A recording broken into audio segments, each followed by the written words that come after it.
বাংলাদেশ উন্মুক্ত বিশ্ববিদ্যালয়ের এইচএসসি প্রোগ্রামের পৌরনীতি ও সুশাসন দ্বিতীয় পত্রে আজকে এমন একটি টিউটোরিয়াল তৈরি করা হবে যে টিউটোরিয়ালের মাধ্যমে পুরো বইয়ের মূল অংশটি তুলে ধরা হবে। বিশেষ করে যারা চাকরিজীবী, অতি ব্যস্ত এবং গৃহিণী পর্যায়ে শিক্ষার্থী রয়েছেন, আপনাদের জন্য আজকের ভিডিওটি খুবই গুরুত্বপূর্ণ। কারণ আজকের ভিডিওতে আমি পৌরনীতি বইয়ের মূল আলোচনাটা এখানে করব, যাতে করে আপনাদের পরীক্ষার প্রস্তুতি নিতে খুবই সহজ হয়। যাই হোক, কথা না বাড়িয়ে আমি আপনাদের সকলকে আন্তরিক শুভেচ্ছা, অভিনন্দন ও সালাম জানাচ্ছি। আসসালামু আলাইকুম। এখানে শিক্ষার্থী, আমি প্রথমত আপনাদের জন্য যে বিষয়টা আলোচনা করব, যে আমাদের সাংবিধানিক যে পদ রয়েছে, সাংবিধানিক পদের বিষয়গুলো আলোচনা করব। তাছাড়া আমাদের সংবিধানের উপর আমরা মূল আলোচনাটা এখানে রাখার চেষ্টা করব। প্রথমত শিক্ষার্থী, আমি আপনাদেরকে বলি, আমাদের গণপ্রজাতন্ত্রী বাংলাদেশের যে সংবিধান, সেই সংবিধানটা আগে আমি আপনাদের বোঝানোর চেষ্টা করব। তাহলে দেখবেন আপনাদের প্রতি চ্যাপ্টারে আপনাদের পড়াগুলো বুঝতে সুবিধা হবে। তাহলে এখানে কিভাবে আলোচনাটা আমি করব, এখানে সংবিধানের যে মূল আলোচনাটা আপনারা সবাই খেয়াল করবেন, যে আমাদের গণপ্রজাতন্ত্রী বাংলাদেশের সংবিধানে 11টা বিভাগ রয়েছে। কয়টি বিভাগ? বিভাগ সংখ্যা হলো 11টি। বিভাগ হলো 11টি। তারপরে আপনার অনুচ্ছেদ হলো অনুচ্ছেদ হলো 153টি। তারপরে রাষ্ট্র পরিচালনার মূলনীতি হলো আপনার 4টি। এই বিষয়গুলো এখানে তুলে ধরা হবে। এখন শিক্ষার্থী, আমরা আসি 11টা বিভাগ। যেমন আমাদের প্রথম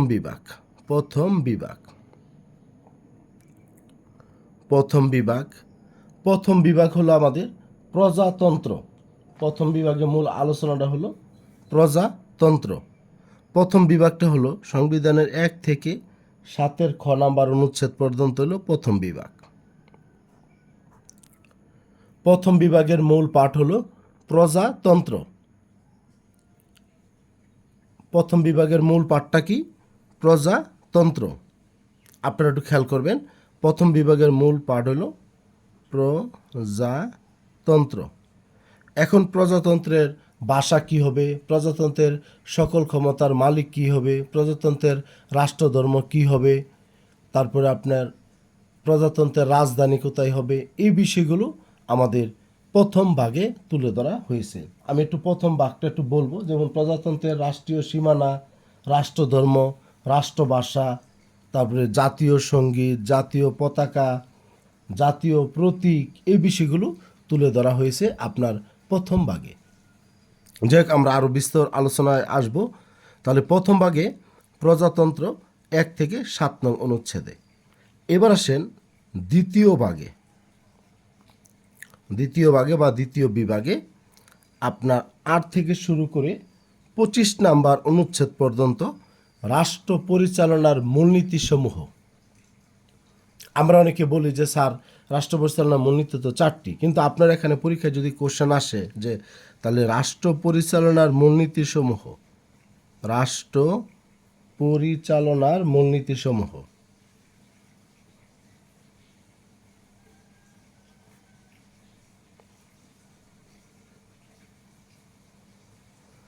রাষ্ট্র পরিচালনার মূলনীতিসমূহ আপনাদের পরিণতি প্রশ্নে এভাবে আসবে যে রাষ্ট্র পরিচালনার মূলনীতি সংবিধানের কত নম্বর ভাগে, কততম ভাগে, তখন উত্তর হইব দ্বিতীয় ভাগে। যদি বলে কততম ভাগে, আমরা উত্তর দিব দ্বিতীয় ভাগে। যদি বলে কত নাম্বার অনুচ্ছেদে, আমরা বলবো 8 থেকে 25 নাম্বার অনুচ্ছেদ পর্যন্ত রাষ্ট্র পরিচালনার মূলনীতির কথা বলা হয়েছে। তার মধ্যে শুধু 8 নাম্বার অনুচ্ছেদে আমাদের যে 4টা মূলনীতি, যে 1 নাম্বার হলো জাতীয়তাবাদ,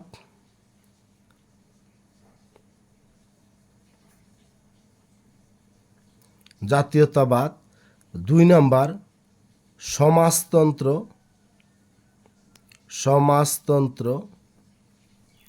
3 নাম্বার গণতন্ত্র, 4 নাম্বার ধর্ম নিরপেক্ষতা।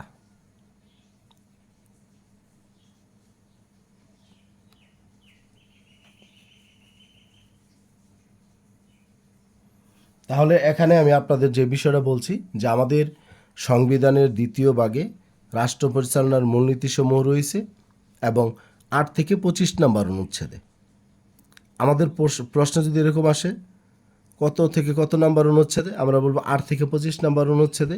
কোন ভাগে? দ্বিতীয় ভাগে। এখন এই দ্বিতীয় ভাগের শুধু 8 নম্বর অনুচ্ছেদে আপনার জাতীয়তাবাদ, সমাজতন্ত্র, গণতন্ত্র, ধর্মনিরপেক্ষতা এই চারটা মূলনীতিসমূহ শুধু আপনার 8 নম্বর অনুচ্ছেদে দেওয়া হয়েছে। এবং আপনার এই 8টি মূলনীতিকে আবার আলাদা আলাদাভাবে 9 নম্বরে হলো জাতীয়তাবাদ, 10 নম্বরে হলো আপনার সমাজতন্ত্র, তারপরে 11 নম্বর হলো আপনার গণতন্ত্র, তারপরে 12 নম্বর হলো ধর্মনিরপেক্ষতা আলাদাভাবে দেওয়া আছে। তাহলে আমাদের রাষ্ট্র পরিচালনার মূলনীতিসমূহ রয়েছে 8 নম্বর অনুচ্ছেদে, জাতীয়তাবাদ, সমাজতন্ত্র, গণতন্ত্র, ধর্মনিরপেক্ষতা। আবার সংবিধানের শুধু 9 নম্বর অনুচ্ছেদে জাতীয়তাবাদের কথা বলা হয়েছে, আপনার 10 নম্বরে সমাজতন্ত্র, 11 নম্বরে গণতন্ত্র, 12 নম্বরে ধর্ম নিরপেক্ষতা। আমি শিক্ষার্থী যে বিষয়গুলো আমি আপনাদের বই থেকেও দেখাচ্ছি, দেখেন আমাদের 4.3 পার্টে পরিণতি সুশাসন দ্বিতীয় পত্র বইয়ের লেখা আছে। দেখেন যে গণপ্রজাতন্ত্রী বাংলাদেশের সংবিধানের দ্বিতীয় অধ্যায়ে মানে দ্বিতীয় ভাগে 8ম অনুচ্ছেদ থেকে 25তম অনুচ্ছেদ পর্যন্ত রাষ্ট্র পরিচালনার মূলনীতিগুলো বর্ণিত হয়েছে। তাহলে আমরা এখানে বলবো যে জাতীয়তাবাদ, সমাজতন্ত্র, গণতন্ত্র, ধর্মনিরপেক্ষতা এই 4টি বিষয়কে রাষ্ট্রের স্তম্ভ বা মৌলিক আদর্শ হিসাবে অভিহিত করা হয়েছে। তাহলে দেখেন এই 4টি মূলনীতি সহ দ্বিতীয় ভাগে বর্ণিত অন্যান্য রাষ্ট্র পরিচালনার মূলনীতি আছে, সেগুলো সারসংক্ষেপ তুলে ধরা হয়েছে। যাই হোক, এখানে আপনারা দেখতে পাচ্ছেন যে আমাদের 4 নম্বর অনুচ্ছেদ, আমরা তো বলছি যে 4টা একসাথে 8 নম্বরে, কিন্তু জাতীয়তাবাদ শুধু 9 নম্বরে, সমাজতন্ত্র আলাদাভাবে আবার 10, গণতন্ত্র 11, তারপরে ধর্মনিরপেক্ষতা হলো 12। তাহলে শিক্ষার্থী এখানে জাতীয়তাবাদ, সমাজতন্ত্র, গণতন্ত্র, ধর্মনিরপেক্ষতা, জাতীয়তাবাদ 9 নম্বর অনুচ্ছেদ, সমাজতন্ত্র 10 নম্বর অনুচ্ছেদ, গণতন্ত্র 11, ধর্মনিরপেক্ষতা 12, এই বিষয়গুলো আপনারা সবাই একটু খেয়াল করবেন। তবে রাষ্ট্র পরিচালনার অন্যান্য মূলনীতিগুলো রয়েছে, তবে যদি বলে রাষ্ট্র পরিচালনার মূলনীতি কত নম্বর অনুচ্ছেদে, আমরা বলে দেবো 8 নম্বর অনুচ্ছেদে। যদি বলে কোন ভাগে, বলবো দ্বিতীয় ভাগে কত থেকে কত নম্বর অনুচ্ছেদ পর্যন্ত, 8 থেকে 25 নম্বর অনুচ্ছেদ পর্যন্ত। আলাদাভাবে যদি কোশ্চেন করা হয় যে শুধু জাতীয়তাবাদ কত নম্বর অনুচ্ছেদে, তাহলে যেভাবে দেখিয়েছি সেভাবে আপনারা উত্তর করার চেষ্টা করবেন। এবার আসেন শিক্ষার্থী, আমাদের অন্যান্য যে রাষ্ট্র পরিচালনার মূলনীতিগুলো সেগুলো আমাদের আমি একটু আপনাদের বলবো। এখানে 8 থেকে 25 নম্বর, যেমন 13 নম্বর, 14 নম্বর, 15 নম্বর, 16, 17, 18, 19, এইভাবে আমরা 25 নম্বর অনুচ্ছেদ পর্যন্ত আমরা যাব। তবে শিক্ষার্থী আমি আপনাদের বলবো যে আপনারা 17 নম্বর অনুচ্ছেদটা আপনারা একটু মুখস্থ করবেন, আর হলো 15 নম্বর অনুচ্ছেদটা বলবেন স্যার অনুচ্ছেদকে আমাদের মুখস্থ করার প্রয়োজন আছে। এখন অনুচ্ছেদ মুখস্থ করার প্রয়োজন না থাকলেও আবার কিছু কিছু বিষয় আছে যেগুলো আমাদেরকে খেয়াল করতে হবে। যেমন 15 নম্বর অনুচ্ছেদে আমাদের যে মৌলিক প্রয়োজনগুলো সেগুলোর কথা বলা হয়েছে 15 নম্বর অনুচ্ছেদে। এই জন্য শিক্ষার্থী আমরা 15 নম্বর অনুচ্ছেদটা মনে রাখবো। সবগুলো অনুচ্ছেদ আমরা মনে না রাখি, 15 নম্বর অনুচ্ছেদটা আমরা মনে রাখবো যে এই ক্ষেত্রে আমাদের মৌলিক প্রয়োজনের কথা বলা হয়েছে। যেমন আমাদের যে অন্ন, বস্ত্র বা খাদ্য যেটা আমরা বলি, খাদ্য, তারপরে বস্ত্র, তারপরে আপনার আশ্রয়, শিক্ষা, আমাদের যে মৌলিক প্রয়োজন, এই 4টা মৌলিক প্রয়োজনের বিষয় আপনার এখানে 15 নম্বর অনুচ্ছেদে বলা হয়েছে। তবে শিক্ষার্থী একটা কথা আমি আপনাদের বলি, মৌলিক প্রয়োজন আর মৌলিক অধিকার এক বিষয় নয়। এগুলো সম্পর্কে আমাদের সঠিক ধারণা নেই যে মৌলিক প্রয়োজন আর মৌলিক অধিকার, এগুলো হলো আমাদের মৌলিক প্রয়োজন, খাদ্য, বস্ত্র, বাসস্থান, শিক্ষা। আর মৌলিক অধিকারটা আমি তৃতীয় ভাগে আলোচনা করব। আর 17 নম্বর অনুচ্ছেদটা কেন বলেছি, কারণ এটা আমাদের অবৈতনিক ও বাধ্যতামূলক যে শিক্ষা, অবৈতনিক ও বাধ্যতামূলক যে শিক্ষার কথা সেটা আমাদের 17 নম্বর অনুচ্ছেদে বলা হয়েছে। তাহলে শিক্ষার্থী আপনাদেরকে বলবো যে এই 8 থেকে 25 নম্বর অনুচ্ছেদের আপনারা যে যে অংশগুলো মনে রাখবেন, 8 নম্বর অনুচ্ছেদে 4টা মূলনীতি, 9, 10, 11, 12 এই 4টার মধ্যে জাতীয়তাবাদ, সমাজতন্ত্র, গণতন্ত্র, ধর্মনিরপেক্ষতা। আর 15 নম্বরে খাদ্য, বস্ত্র, আশ্রয়, শিক্ষা। তারপরে 17 নম্বরে অবৈতনিক ও বাধ্যতামূলক শিক্ষা, অবৈতনিক ও বাধ্যতামূলক শিক্ষা, এই বিষয়টা আমরা মনে রাখব। এবার শিক্ষার্থী আমরা আমাদের সংবিধানের 3য় ভাগে আমরা চলে যাব।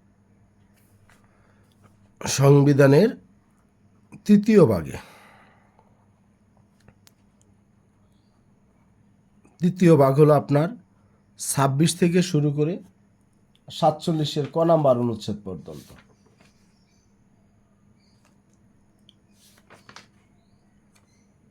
মানে 47-এর ক নাম্বার অনুচ্ছেদ পর্যন্ত হলো 3য় ভাগ, এবং এটার মূল বিষয় হলো মৌলিক অধিকার সমূহ। মৌলিক অধিকার।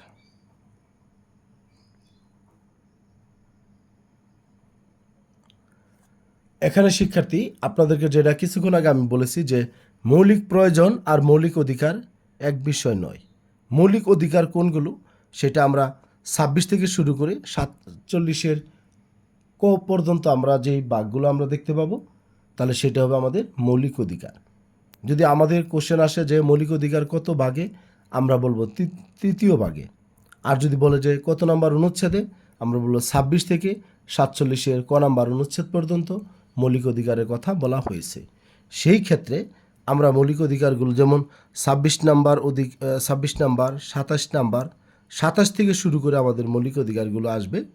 কারণ 26 নাম্বারে বলা আছে শুধু মৌলিক অধিকারের সহিত অসামঞ্জস্য আইনগুলো বাতিল করতে হবে। যেগুলো মৌলিক অধিকারের সাথে আপনার বাধা তৈরি করবে সেগুলোকে কী করতে হবে? বাতিল করতে হবে। কিন্তু মৌলিক অধিকারটা হলো 27 নম্বর অনুচ্ছেদে।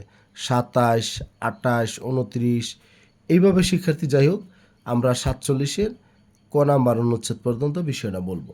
তবে এখন বলবেন যে স্যার তাহলে বাকিগুলো এখানে যেমন আমি 30 নাম্বার, তারপরে হলো 31, 32, 33, 34, 35, 36, তারপর এখানে 37, 38, 39, 40, 41, 42, 43, 44, 45, 46, 47।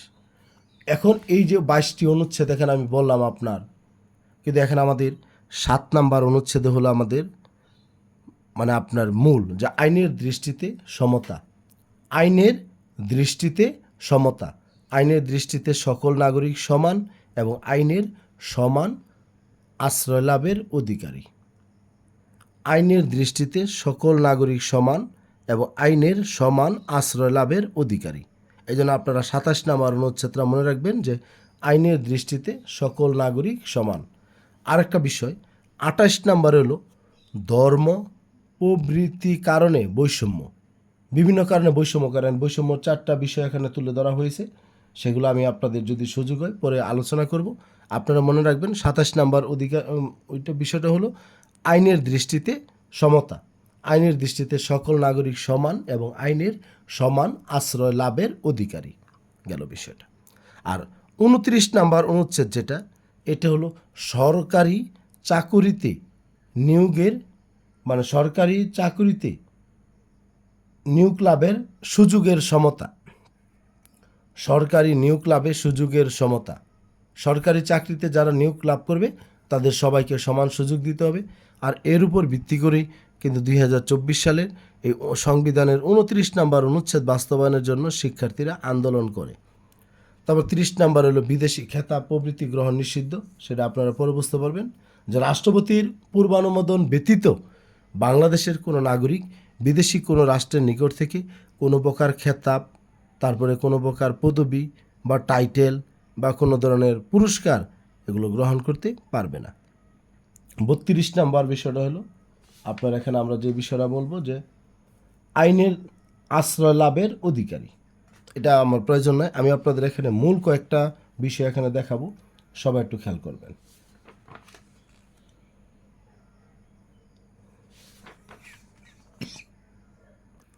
মূল বিষয়গুলো হলো আমাদের 36, 37, 38, 39, এই চারটা পার্ট একটু আপনারা খেয়াল করবেন। 36 নাম্বার হলো চলাফেরার স্বাধীনতা। চলাফেরার স্বাধীনতা, বাংলাদেশে আসতে পারবেন, বাংলাদেশ থেকে বাইরে যাইতে পারবেন, বৈধভাবে আগমন এবং হলো প্রস্থান এটা আপনি করতে পারবেন। সেটা হলো আপনার 36 নাম্বার অনুচ্ছেদে বলা হয়েছে, চলাফেরার স্বাধীনতা।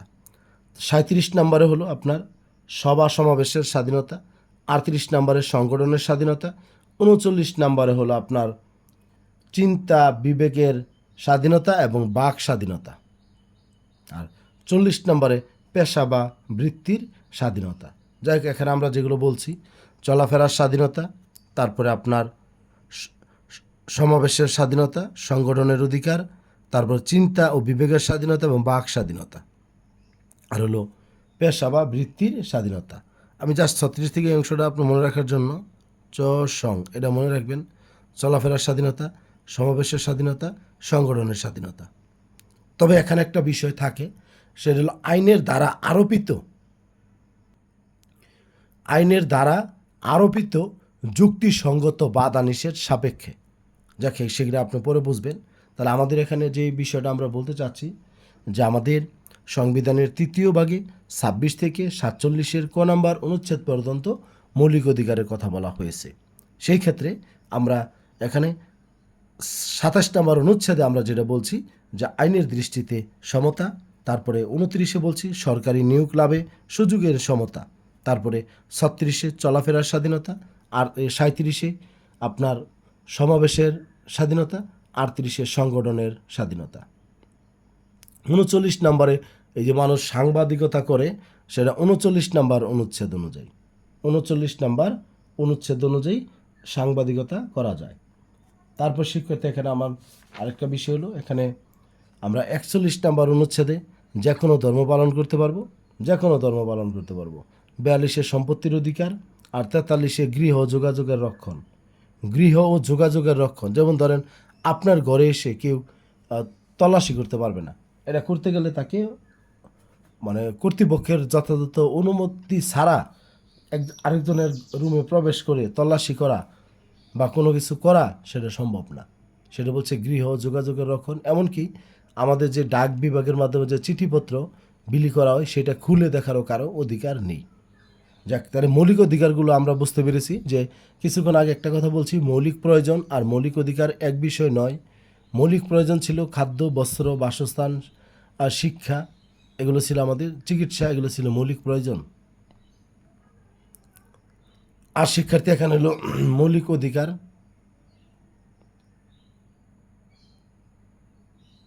আর আমাদের এখানে হলো মৌলিক অধিকার যেটা, সেগুলো হলো আমরা 3য় ভাগে 26 থেকে 47-এর ক নাম্বার অনুচ্ছেদ পর্যন্ত এই বিষয়গুলো দেখব। এবার আসেন আমাদের চতুর্থ ভাগে আপনার 48 থেকে শুরু করে 64 নাম্বার অনুচ্ছেদ পর্যন্ত আমাদের চতুর্থ ভাগ, এটা হলো নির্বাহী বিভাগ।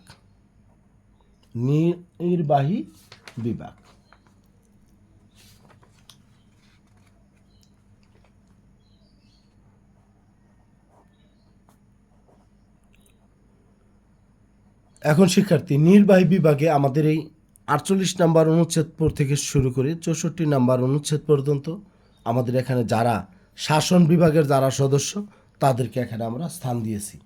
যারা আমাদের শাসন বিভাগের সদস্য, বিশেষ করে প্রথমত হলো রাষ্ট্রপতির আপনার ক্ষমা প্রদর্শনের অধিকার, রাষ্ট্রপতির পদের মেয়াদ, রাষ্ট্রপতি কিভাবে নির্বাচিত হবে, এই বিষয়গুলো থাকে হলো আমাদের 48 নম্বর অনুচ্ছেদে 48-এ। তারপরে আপনার এইভাবে 48 থেকে শুরু করে 64 নম্বর অনুচ্ছেদ পর্যন্ত রাষ্ট্রপতির বিষয়গুলো আপনার 50-এ যখন এখান থেকে আমরা রাষ্ট্রপতির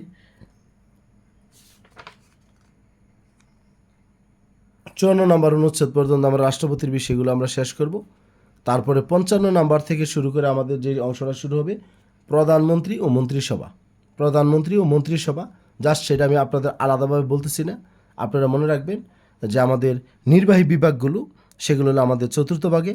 তার 48 থেকে আপনার 54 পর্যন্ত হলো আপনার রাষ্ট্রপতির বিষয়ে আলোচনা, তারপরে 55 থেকে শুরু করে 58 নাম্বারের 55 থেকে শুরু করে আপনার এখানে যে বিষয়টা আমি আপনাদের বলতে চাচ্ছি যে 58 নাম্বার অনুচ্ছেদ পর্যন্ত হলো আপনার প্রধানমন্ত্রী নিয়ে কথা বলা আছে, প্রধানমন্ত্রী এবং মন্ত্রিসভা, প্রধানমন্ত্রী এবং তার মন্ত্রীগণের কথা।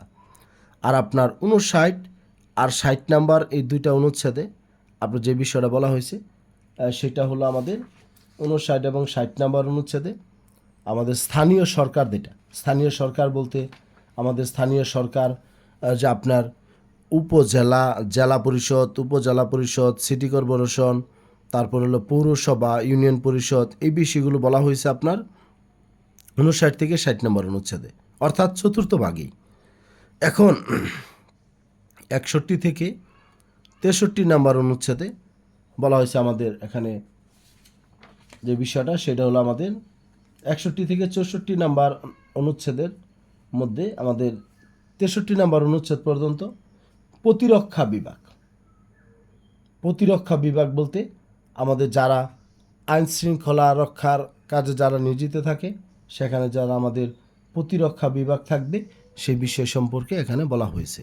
আর শুধু 64 নাম্বার অনুচ্ছেদে অ্যাটর্নি জেনারেল, এটা খুবই গুরুত্বপূর্ণ একটা বিষয়। অ্যাটর্নি জেনারেল, আপনাদের একটা প্রশ্ন আছে যে আমাদের কর্ম বিভাগের মধ্যে পরিণতি সুশাসন দ্বিতীয় পত্র বইয়ের মধ্যে সেখানে কিন্তু আমাদের এই পদগুলোর কথা বলা হয়েছে। তাহলে আমরা সবাই এখানে মনে রাখব যে চতুর্থ ভাগে নির্বাহী বিভাগ 48 থেকে 64 নাম্বার অনুচ্ছেদ পর্যন্ত। প্রথমে রাষ্ট্রপতি সম্পর্কে, পরে প্রধানমন্ত্রী ও মন্ত্রিসভা সম্পর্কে, তারপরে স্থানীয় সরকার সম্পর্কে, তারপরে আপনার আসবে এখানে প্রতিরক্ষা বিভাগ, সর্বশেষ 64 নাম্বার অনুচ্ছেদে অ্যাটর্নি জেনারেল। এই অ্যাটর্নি জেনারেল সম্পর্কে আমি একটা মিনিট বলবো। অ্যাটর্নি জেনারেল বাংলাদেশ সরকারের প্রধান আইন কর্মকর্তা। বাংলাদেশ সরকারের প্রধান আইন কর্মকর্তা, তিনি রাষ্ট্রপতি কর্তৃক নিয়োগ লাভ করেন এবং তার পারিশ্রমিকটা রাষ্ট্রপতি কর্তৃক নির্ধারিত পারিশ্রমিকই তিনি লাভ করেন। আর তার পদের কোনো মেয়াদ নাই। রাষ্ট্রপতি যতদিন অ্যাটর্নি জেনারেলের কাজে সন্তুষ্ট প্রকাশ করবেন ততদিন তিনি তার পদে বহাল থাকবেন। যাক, এই বিষয়গুলো আপনারা পরে জানবেন। এবার আসেন আমাদের পঞ্চম ভাগে, আমাদের সংবিধানের পঞ্চম ভাগটা।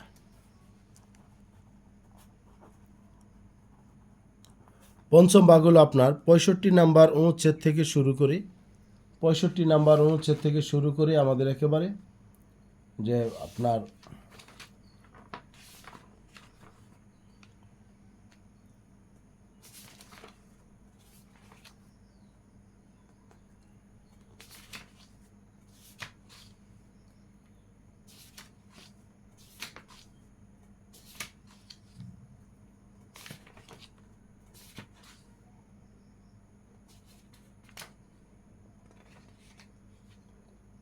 93 নাম্বার অনুচ্ছেদ পর্যন্ত, 65 থেকে 93 নাম্বার অনুচ্ছেদ পর্যন্ত হলো আপনার আইন বিভাগ। আইন বিভাগ অর্থাৎ আমাদের আইনসভা নিয়ে আলোচনা করা হয়েছে আপনার পঞ্চম ভাগে, 65 থেকে 93 নাম্বার অনুচ্ছেদ পর্যন্ত। আইন বিভাগ মানে আমাদের জাতীয় সংসদ, সেখানে এমপিদের বিভিন্ন বৈশিষ্ট্য এবং সংসদ সদস্য নির্বাচিত হওয়ার যোগ্যতা, এই বিষয়গুলো যে ফ্লোর ক্রসিং আমরা বলি, সেগুলো ন্যায়পাল, এই যাবতীয় বিষয় সেখানে আমরা পাবো। এই প্রতি বছর জুন মাসের 30 তারিখে যে আমাদের বাজেট পাস হয় সেই অর্থ বিল সম্পর্কেও কথা বলা আছে আপনার এই আইন বিভাগে। কারণ আইনের মানে সংসদের যাবতীয় কার্যক্রম আপনার হলো এই আইন বিভাগ, সেটা 65 থেকে 93 নম্বর অনুচ্ছেদ আর পঞ্চম ভাগে। এবার আসেন ষষ্ঠ ভাগে। ষষ্ঠ ভাগটা হলো আমাদের বিচার বিভাগ, সেটা হলো আমাদের 94 নাম্বার অনুচ্ছেদ পর্যন্ত থেকে শুরু করে 117 নাম্বার অনুচ্ছেদ পর্যন্ত হলো আমাদের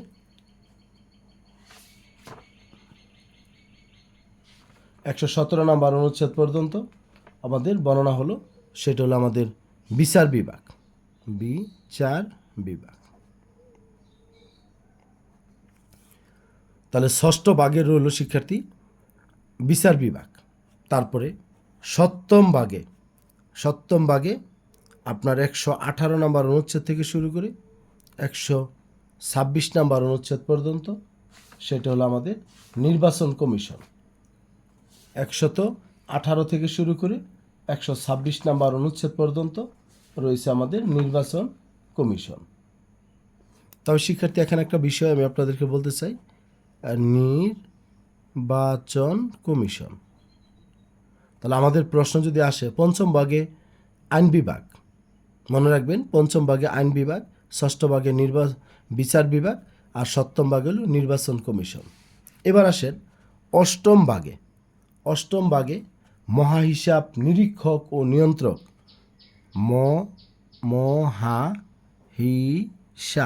মহাহিসাব নিরীক্ষক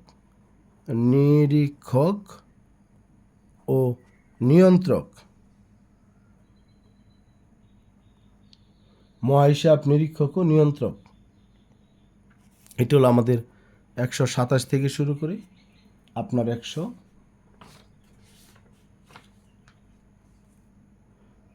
132 নম্বর অনুচ্ছেদ পর্যন্ত হলো মহাহিসাব নিরীক্ষক ও নিয়ন্ত্রক। তারপরে নবম ভাগে হলো আমাদের কর্ম বিভাগ, সেটা হলো আমাদের 133 থেকে শুরু করে 139 নম্বর অনুচ্ছেদ পর্যন্ত কর্ম বিভাগ। তারপরে দশম ভাগে রইল আমাদের সংবিধানের বিধান সংশোধন। দশম ভাগ সংবিধানের বিধান সংশোধন।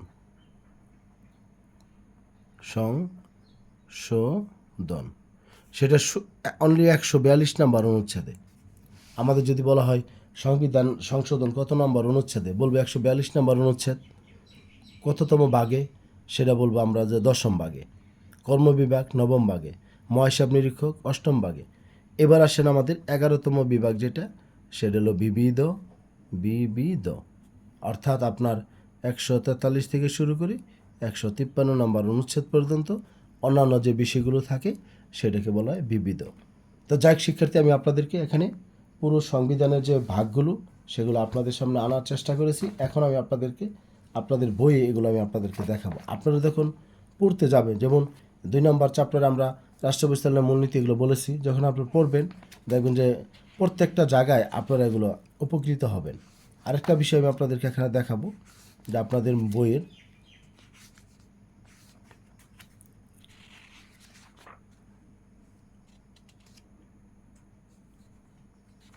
এই দেখেন শিক্ষার্থী, আমাদের 8 নম্বর ইউনিট যেটা, সেখানে দেখবেন আপনারা স্পষ্ট উল্লেখ রয়েছে বিষয়গুলো। এই যে দেখেন,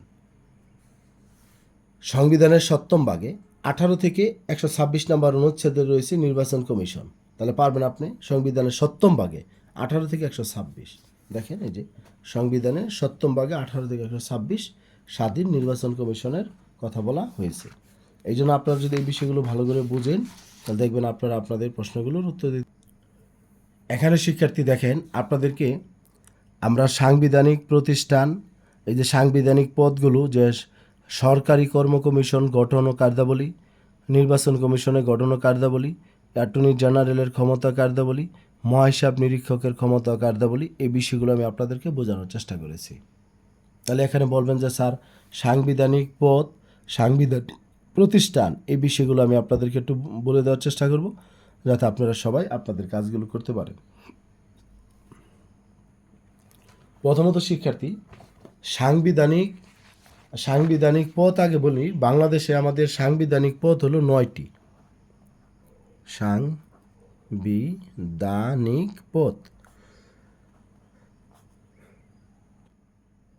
সাংবিধানিক পদ হলো 9টি। সবাই একটু খেয়াল করবেন, তারপরে আপনারা এই কাজগুলো আপনারা করে নেবেন। 9টি। প্রথম যেটা, সেটা হলো প্রেসিডেন্ট, রাষ্ট্রপতি, মহামান্য রাষ্ট্রপতি। 2 নম্বর হলো প্রধানমন্ত্রী ও মন্ত্রী।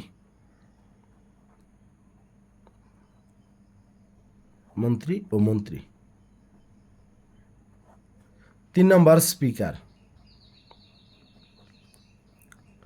4 নাম্বার ডেপুটি স্পিকার,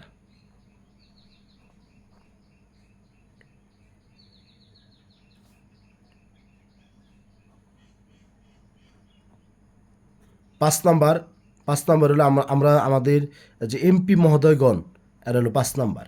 সকল এমপিরা, সংসদ সদস্যরা হলো 5 নাম্বার। তো সাংবিধানিক পদ আমরা বলছি 9টি। 1 নাম্বার হলো আমাদের প্রেসিডেন্ট, 2 নাম্বার হলো প্রধানমন্ত্রী ও মন্ত্রীগণ, 3 নাম্বার হলো মন্ত্রীগণ, তারপরে এর মধ্যে আসলে আপনার প্রধানমন্ত্রী, মন্ত্রীগণ, প্রতিমন্ত্রী, উপমন্ত্রী, ঠিক আছে, এগুলো সবই আসবে।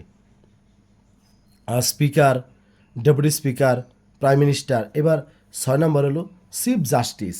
চিফ জাস্টিস মানে প্রধান বিচারপতি, প্রধান বিচারপতি, প্রধান বিচারপতি, চিফ জাস্টিস। তারপর শিক্ষার্থী আমাদের 7 নম্বরে যে বিষয়টা, সেটা হলো নির্বাচন কমিশন। নির্বাচন কমিশন, কমিশনার, নির্বাচন কমিশনার। 8 নাম্বার হলো CAG, CAG, comptroller and auditor general, যেটা বলছিলাম মহা হিসাব নিরীক্ষক ও নিয়ন্ত্রক, মহাহিসাব নিরীক্ষক ও নিয়ন্ত্রক, এটা হলো 8 নাম্বার। আর 9 নাম্বার হলো আপনার PSC, PSC, public service commission, public service commission. তাহলে এখানে আমরা দেখতে পাচ্ছি যে আমাদের এই 9টা হলো আমাদের সাংবিধানিক পদ। President, prime minister, minister, state minister and deputy minister. Prime minister, minister, state minister and deputy minister. প্রধানমন্ত্রী, মন্ত্রী, প্রতিমন্ত্রী, উপমন্ত্রী। আর speaker, deputy speaker, the member of parliament, member of parliament, chief justice, election commissioner বা EC, আর CAG বা মহাহিসাব নিরীক্ষক ও নিয়ন্ত্রক, আর পিএসসি পাবলিক সার্ভিস কমিশন বা সরকারি কর্ম কমিশন। এই 9টা হলো আমাদের সাংবিধানিক পদ।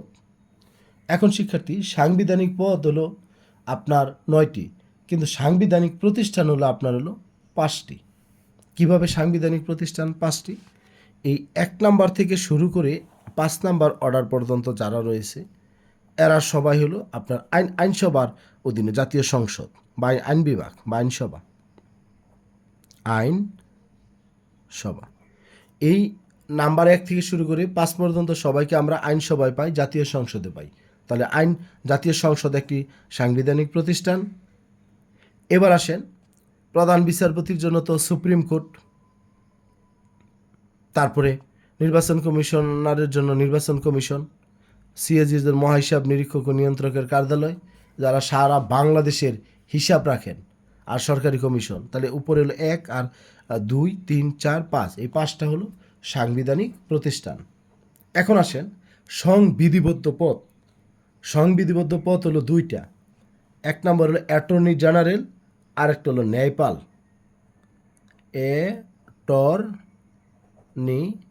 General, attorney general. আর একটা হলো 2 নম্বর ন্যায়পাল। এগুলো হলো সংবিধিবদ্ধ পদ, আর এগুলো হলো সাংবিধানিক পদ। তাহলে বিষয়গুলো ভালোভাবে খেয়াল করবেন যে সাংবিধানিক পদ। আরেকটা বিষয় আমি আপনাদেরকে এখানে 1 মিনিট এটা আপনাদেরকে বোঝানোর চেষ্টা করব। রাষ্ট্রপতির কাছে কারা কারা পদত্যাগ করে, রাষ্ট্রপতির কাছে কারা পদত্যাগ করে, আপনার স্পিকারের কাছে কারা পদত্যাগ করে, এ বিষয়টা খেয়াল করবেন। আর স্পিকারের কাছে পদত্যাগপত্র জমা দেয় রাষ্ট্রপতি, তারপরে ডেপুটি স্পিকার, তারপরে হলো আপনার হলো এমপিরা, মেম্বার অফ পার্লামেন্ট, এরা সবাই স্পিকারের কাছে পদত্যাগপত্র জমা দেয়।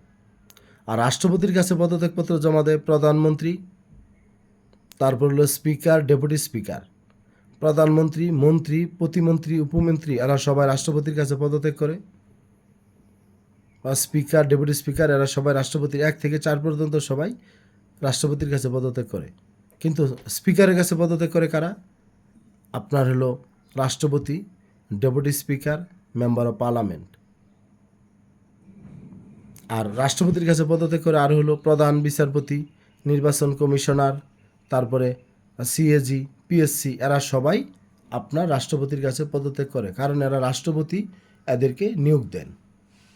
এই বিষয়টা আপনারা খেয়াল করবেন। যাই হোক শিক্ষার্থী, অনেক বিষয় এখানে আমি আপনাদের বলেছি, আপনারা চেষ্টা করবেন আপনাদের বইয়ের 7 নম্বর চ্যাপ্টারটা পড়ার জন্য। সকলের সুস্বাস্থ্য দীর্ঘায়ু কামনা করি।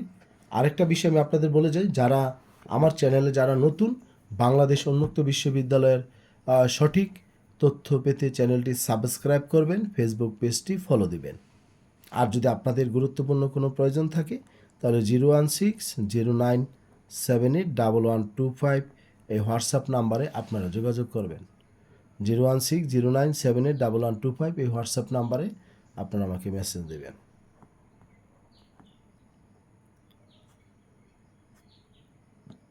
সবাই ভালো থাকবেন, সুস্থ থাকবেন। আসসালামু আলাইকুম।